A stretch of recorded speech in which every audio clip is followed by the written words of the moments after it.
ini yang latar belakangi kenapa sih Puskesmas Jamblang ini kita harus terus berinovasi.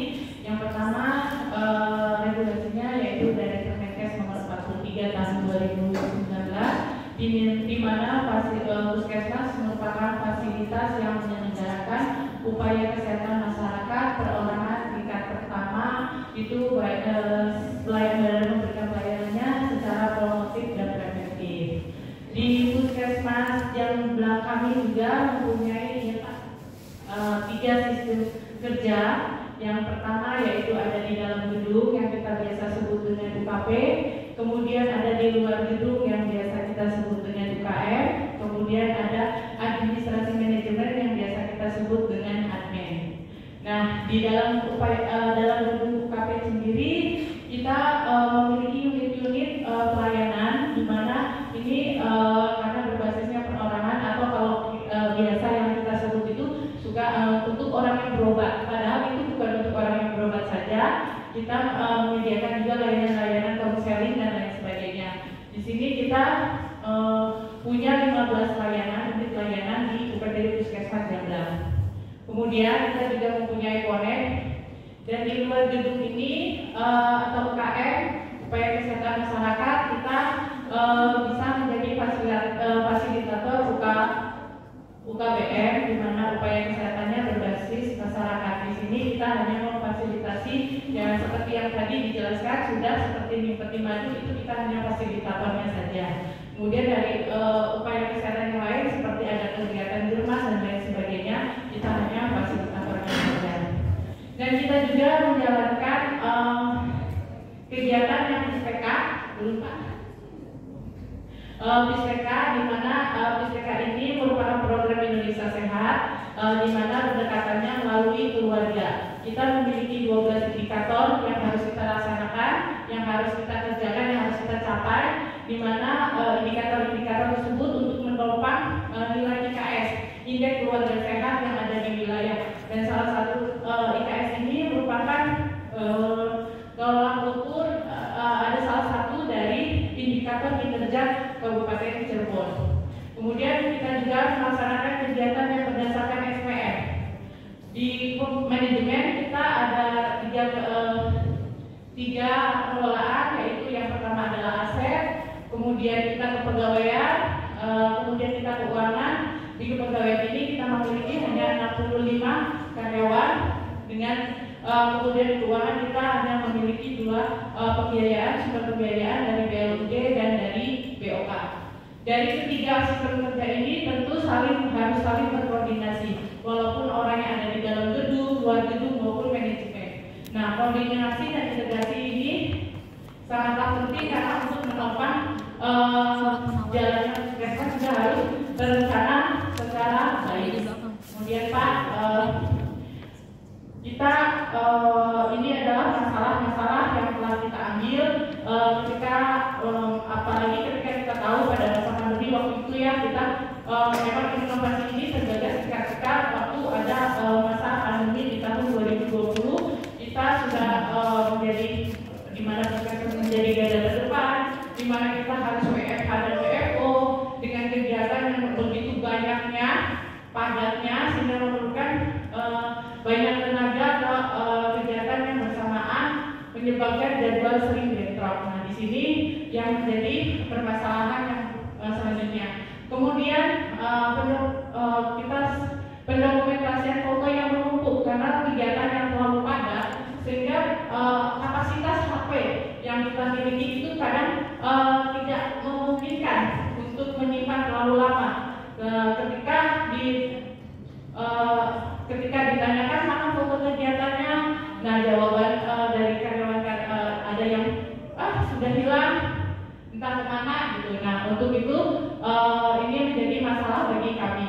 Kemudian pembuatan surat tugas dan SPPD secara manual yang memang dan sehingga membuat nomor surat ini karena tidak tercatat dengan baik.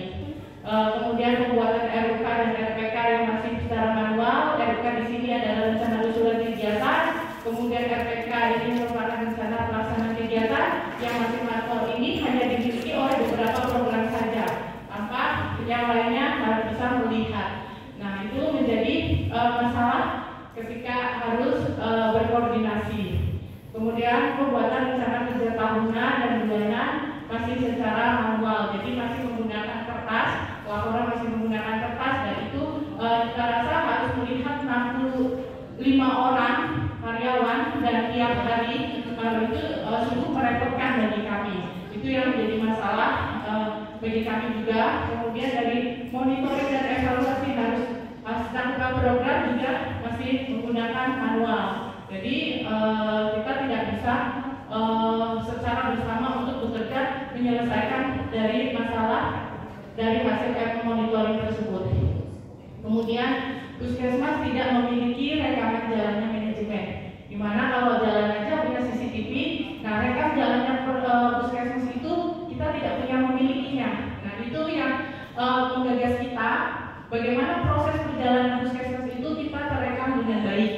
Itu makanya kita mencetuskan suatu inovasi di mana regulasi pendukungnya adalah ini, adanya peraturan Presiden nomor 95 tentang tahun 2018 tentang sistem pemerintahan berbasis elektronik, kemudian dari Permenkes 43 sendiri tentang puskesmas, kemudian dari Permenkes nomor 4 tahun 2019 tentang SPM, kemudian dari Permenkes nomor 34 tahun 2022 yang tentang akreditasi, di mana puskesmas wajib menjalankan penilaian akreditasi kurang lebih tiap 2 tahun sekali. Nah, ketika rekaman itu kita tidak punya, maka itulah yang menjadi permasalahan di kami. Nah, kemudian muncullah gagasan dari kami ini yang oleh Ibu Dr. Sri Mulyati, kemudian sebagai Kepala Puskesmas, kemudian dari Pak Atono sebagai KPU, kemudian Dr. MHI sebagai PJ Mutu, dan saya sendiri sebagai PJ UKM.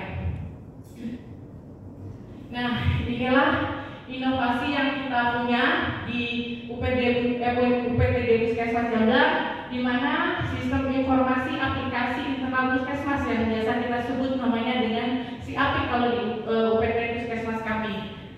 Karena ini tujuannya karena inovasinya ada di kami juga mempunyai tujuan umum untuk mewujudkan UPTD Puskesmas Jamblang yang memiliki sistem penugasan berbasis IT dan Android gitu. Jadi serta dapat terintegrasi antara admin, UKM dan UKP.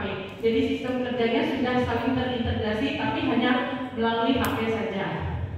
Nah, ini adalah tujuan khusus inovasi ini, memudahkan pegawai ADR mengakses kegiatan yang dilaksanakan bisa menggunakan HP Android. Karena memang kalau kita ada di dalam gedung, luar gedung, itu sangat sulit ya, sangat sulit untuk bertemu. Nah, sehingga kita membutuhkan ini sehingga untuk mengakses kegiatan mereka, gitu, untuk memfasilitasi mereka kegiatan mereka. Kemudian pelaporan sistem monitoring bisa dilaksanakan dari HP. Jadi ketika ada masalah di masyarakat, ketika ada masalah atau hambatan dalam pelayanan, ini bisa langsung mencatat hanya dengan menggunakan HP dari catatan yang ada di aplikasi ini. Kemudian kegiatan yang disusun dalam RUK bisa dilaksanakan sesuai jadwal kegiatan.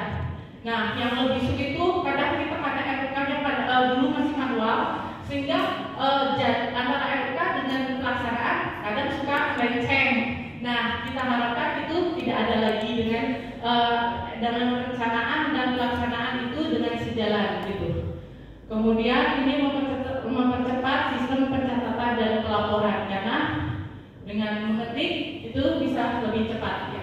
Kemudian sistem manajemen puskesmas terlaksana dengan baik dan serta tertib administrasi, karena semuanya terekam dan tercatat jelas di situ. Kemudian ini sasarannya yaitu mungkin pasti seluruh pegawai UPTD Puskesmas Jamblang, kemudian sasaran manajemen, kemudian data, karena ini adalah aplikasi yang mengolah data. Ya, selanjutnya. Nah, ini kebaruan inovasi di mana kita yang tadinya tidak bisa masih manual, kita ini keterbaruannya bisa diakses oleh siapapun. Yang penting itu sudah terdaftar dalam satu name, satu user, satu nama dengan yaitu satu username. Kemudian pengelolaan data berbasis web. Nah, ini berbasis web. Di sini pengelolaan mulai dari perencanaan, pelaksanaan, monitoring, evaluasi, itu kita sudah menggunakan berbasis web. Kemudian efektif dalam proses manajemen puskesmas, di mana karena di sini juga kita tahu kalau setiap yang melaksanakan kegiatan kita harus membawa surat tugas SPPD, kemudian laporan perjalanan dinas, kemudian dari lapor foto dokumentasi. Nah, ini untuk supaya efektif, jadi ketika kita mengetik satu kali semua itu sudah terekam di dalam si APIK ini. Kemudian mudah evaluasi laporan kinerja, laporan SPM, dan laporan bulanan. Karena memang di si APIK juga ada untuk evaluasi, jadi setiap capaian program, capaian cakupan program yang sudah dilaksanakan harus masuk ke dalam evaluasi ini dan sudah dalam bentuk PDCA-nya, sehingga sudah ada masalahnya apa, pemecahan masalahnya apa, RTL-nya akan seperti apa, dan di sini juga akan langsung keluar grafik untuk kita menganalisa. Jadi mana yang harus kita dahulukan kegiatannya. Nah, dari terus kita ini membantu perencanaan program dan kegiatan tahunan. Karena kita tahu kalau setiap 1 tahun sekali kerjaan pasti menumpuk. Nah, ini sangat membantu ketika kita direncanakan dalam 1 tahun, kemudian direncanakan di awal tahun untuk kegiatan 1 tahun, dan kita mengimplementasikannya lebih mudah, gitu, karena sudah terekam di dalam si APIK ini. Nah, ini karena memang kita juga tahun 2020 itu pandemi, kita inisiatifnya di tahun 2020, kemudian kita melaksanakan uji coba di 2021, kemudian pelaksanaannya tahun 2022 sampai dengan saat ini. Karena memang di UPTD Puskesmas Jamlang ini kami basicnya itu adalah tenaga kesehatan dengan profesi yang juga berbeda-beda, dengan profesi yang bukan IT, sehingga kami juga menggandeng untuk pihak ketiga untuk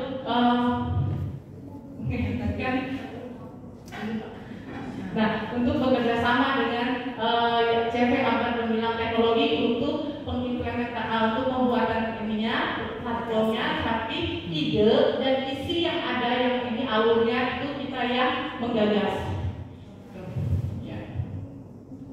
Ini target pemanfaatannya tentunya pada pegawai juga ya, karena pengguna data, pengguna dapat mengatur jadwal kegiatan sendiri dan menyimpan hasil kegiatan secara sistem.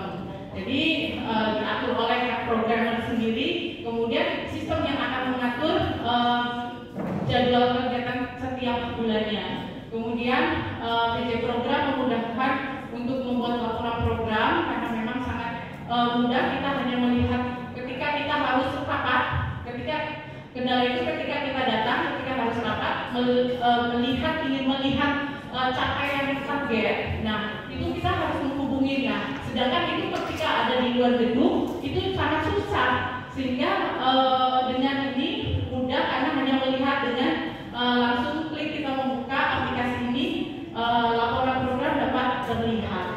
Terus bagian keuangan juga ini merupakan penerima manfaatnya karena pengelolaan data, penyerapan dan pelaksanaan kegiatan lebih cepat, karena itu kita sekali klik kita langsung bisa dapat beberapa item gitu, sehingga mempercepat laporan ke bagian keuangan. Dan memang pelaksanaan kegiatannya memang pure dari programmer gitu. Kemudian untuk puskesmas sendiri sebagai pelaksana manajemen perkantoran dan pelaksanaan pelayanan kepada masyarakat, karena memang kami juga dituntut untuk akreditasi ya. Nah, untuk peningkatan mutu sehingga kita juga puskesmas juga dapat menerima manfaatnya. Kemudian dari desa dan ke masyarakat juga karena memang sudah teratur jadwalnya, sehingga mendapatkan pelayanan sesuai jadwal kegiatan dan tepat sasaran. Kemudian dari dinas kesehatan sendiri mendapat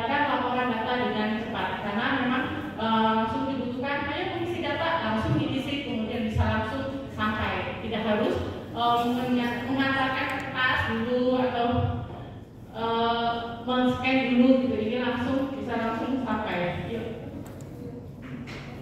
Nah, ini proses bisnisnya di kami. Mungkin kalau dijelaskan satu-satu mungkin waktunya ya Pak, mungkin hanya sebagian besarnya saja, karena ini kita adalah karyawan, kemudian medianya adalah komputer dan online, kemudian kita juga mengenai pihak ketiga, di mana kebutuhan Renstra yang sudah dibangun 5 tahun, yang sudah disusun 5 tahun, kemudian dipecah menjadi tahunan, kemudian dari tahunan itu kita melaksanakan perencanaan, pelaksanaan, kemudian motivasi, sehingga dari evaluasi tersebut ada kendala dan lain sebagainya bisa menciptakan inovasi. Semua ini terangkum dalam manajemen puskesmas, di mana semua dari masing-masing sistem kerja ini bisa langsung ter-online gitu, dari mulai RUK, RPK, rencana kerja, data pegawai, data telusur surat, SPPD, dan sampai dengan PDCA-nya gitu. Nah ini sebelum ada inovasi API di kami banyak jadwal yang bentrok. Sesudah ada inovasi API sudah tidak ada lagi jadwal yang bentrok, terutama apalagi jadwal bentrok ketika dalam pelaksanaan yang berbiaya. Kemudian jadwal verifikasi sangat sulit, sekarang lebih praktis. Kemudian dulu harus dilakukan tatap muka, sekarang bisa melalui HP atau laptop. Kemudian pencatatan dan pelaporan kegiatan tidak tersusun secara sistematis, sekarang sudah sinkronisasi data rencana dan pelaksanaan kegiatannya. Kemudian tidak ada arsip data, sekarang kita memiliki arsip tahunan, malahan tahun sebelumnya itu kita sudah memiliki. Kemudian grafik dibuat secara manual dan input data satu persatu. Sekarang grafik sudah tertera secara otomatis yang langsung bisa dicetak dari evaluasi ya. Kemudian SPPD dan surat tugas sering tertinggal. Sudah adanya API, SPPD dan surat tugas bisa langsung dicetak oleh pengguna secara sendiri. Kemudian tidak bisa terdokumentasi dengan baik. Nah, sekarang dokumentasi harian memiliki arsip dari mulai jadwal pelaksanaan sampai foto kegiatan pun kita sudah memiliki arsip dan berikut dengan monitoringnya. Kemudian sulit dilakukan evaluasi program. Nah, sekarang dapat dilakukan evaluasi berdasarkan pencapaian karena grafiknya sudah ada di situ. Ya, Pak. Nah, ini tampilan mekanisme sistem API, di mana ini adalah loginnya. Login di sini ada nama satu username, jadi tidak bisa masuk ya. Yuk Pak. Selanjutnya, ini tampilan fitur API di dalam dashboard admin. Kemudian ini adalah RUK yang sudah diinputkan, rencana usulan kegiatan, di mana di sini juga sudah ada kebutuhan anggarannya. Jadi sudah tidak ada dusta di antara kita. Jadi sudah ada jelas program ini keuangannya dapat berapa dan apa saja kegiatannya, ini sudah ada di aplikasi API. Jadi sudah semua program itu sudah tahu gitu nanti kegiatan masing-masingnya. Tapi program lain juga bisa melihat. Jadi siapapun itu dosen bisa mengakses ini. Jadi sama-sama tahu. Terus Pak, ini adalah dokumen RPK yang rencana pelaksanaan kegiatan yang berdasarkan berapa biayanya. Mereka juga bisa langsung mencetak. Kemudian langsung Pak, ini penjadwalan 1 tahun, di mana dari RUK, RPK kita buat jadwal 1 tahun per bulan. Ini per kegiatan, per petugas per bulan. Jumlahnya berapa petugasnya? Kemudian Pak, lanjut. Ini jadwal kegiatan per orang per petugas, di mana di sini sudah ada menu untuk nama kegiatan, petugasnya siapa, jika ada 2 petugas ada pengikutnya, kemudian lokasinya di mana dan tanggalnya berapa. Jadi tempat sasaran, tempat waktu, tempat lokasi juga. Ini adalah jadwal harian petugas, di mana ini mungkin alat sebagai alat monitoring kepala puskesmas. Jika memang mau melihat atau bukan monitoring kepala puskesmas saja, kita ketika ingin melihat jadwal besok kita mau kemana, apa yang harus kita laksanakan, ini sudah bisa terbaca di sini. Atau minggu depan kita mau kemana, ini sudah ada bentuknya di dalam API ini. Jadi kita sudah tahu mau kemana, kegiatan apa, tanggal mana, di mana tempatnya, gitu. Yuk. Ini adalah rencana bulanan karyawan. Ini adalah per orang, per karyawan, per nama-nama karyawan. Di sini sudah jelas ada kegiatannya, ada sasarannya, ada tanggal kegiatannya, ada lokasinya. Kemudian di situ yang kita merah-merahin itu tanggal untuk sebagai untuk melihat tanggal berapa kegiatan itu dilaksanakan. Ini bisa langsung cetak langsung dokumen administrasinya ya. Ini adalah menu registrasi, di mana ini diinputkan oleh karyawan sendiri, programmer sendiri yang menginputkan. Ya Pak.